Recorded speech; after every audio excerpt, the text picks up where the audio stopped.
Welcome to Allies or Enemies. Today we are talking about Minos. Our copy was provided for review, but the thoughts in the video are all our own. Minos is a 1 to 4 player game designed by Kordonskiy, set in ancient Crete, where you take on the role of one of 4 illustrious Minoan clans vying to become the ultimate leader, or Minos.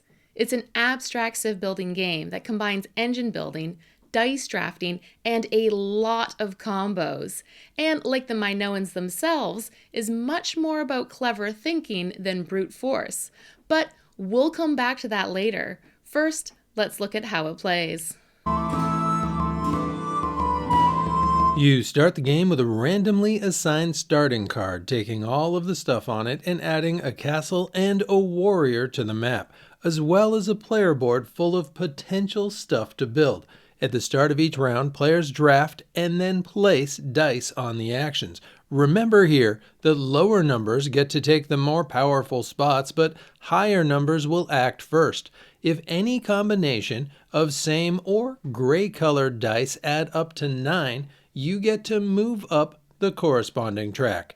After this is done, it's time to take actions, which includes gaining cards, playing cards by paying their cost with a discount from goods, building stuff from your board, and moving your warriors around the map, although they act more like envoys than military.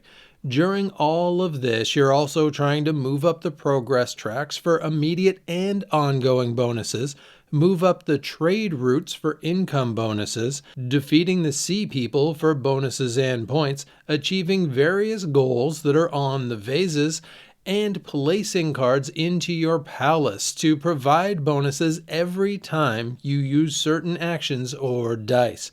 After 2 rounds, you score your controlled areas and farms on the map, and after 4 rounds, you score both of those again, as well as getting points for extra resources, buildings removed from your player board, and all of the cards that you have placed in your palace. And then, the true Minos is named. There is a pretty good chunk of variability built into the game. There are 12 different vase goal tiles, of which you only use 3 in a game, as well as 2 sides to each of the trade routes, and oodles of seafarer tiles and trade route bonus tiles. There are also 5 different special ability tracks. These abilities make a huge difference to the game and your focus, and are fun to have, but we aren't sure just how well balanced they are, with some feeling a bit overpowered. There are also 2 giant decks of cards with a decent range of different abilities across both decks, as well as different palace bonuses. And the cards you end up placing into your palace are going to impact which actions and dice you end up focusing on in order to take advantage of the bonuses. The tricky part here is that while there are different paths, the game is fairly generous with how much you can get done, so you will at least dabble in almost everything each game, while some bits like map control and getting cards into the palace will always be a focus. That said, your use of things like farming, trade routes, the progress tracks, resource collecting, and focusing on those vase goals will shift from game to game, and those special ability tiles will certainly make things feel different.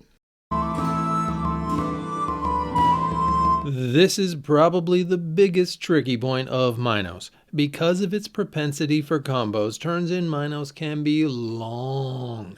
This is fine in a 2-player game where you can plan for your next turn while your opponent is taking theirs, but in a 4 or even a 3-player game, that downtime will add up. Expect the game to run at least an hour per player. That said, Minos does a bunch of things to adapt for different player counts. The board has 2 sides plus a bunch of overlays which change the number of action spaces available, as well as the size of the map.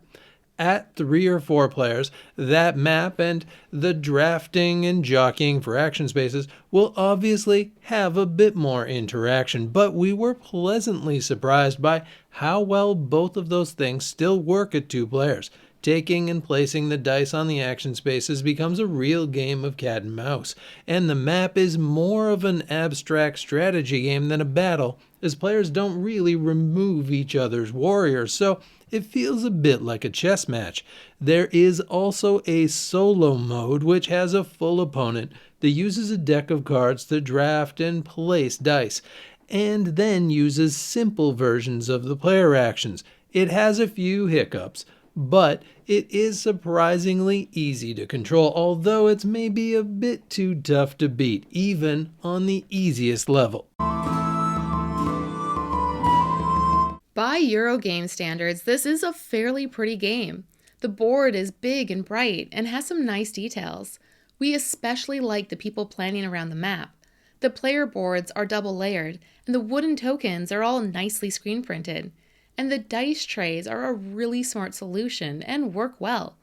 Also, the painted card art is great, and basically everything works well to evoke ancient Crete.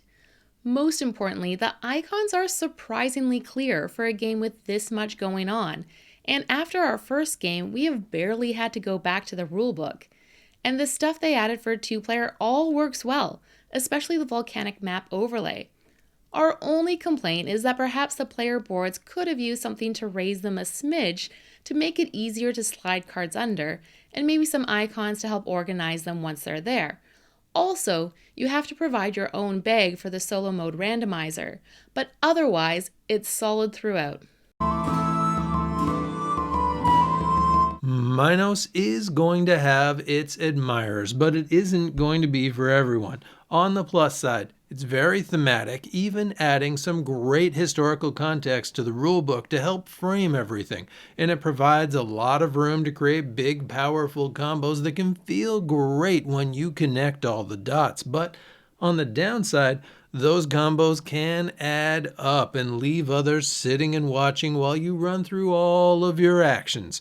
And you really need to be the kind of player who can crunch a bunch of things at once and keep that action chain organized.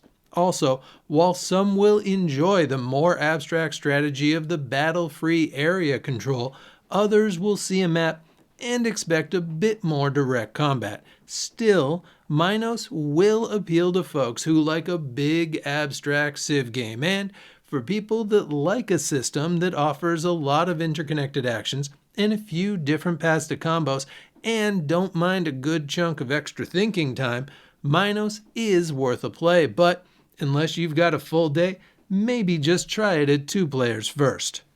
And that is it. Have you played Minos? What did you think, and what other abstract civ games would you recommend? Please let us know in the comments, and as always, please do like and subscribe, and hopefully we'll see you next time for another game.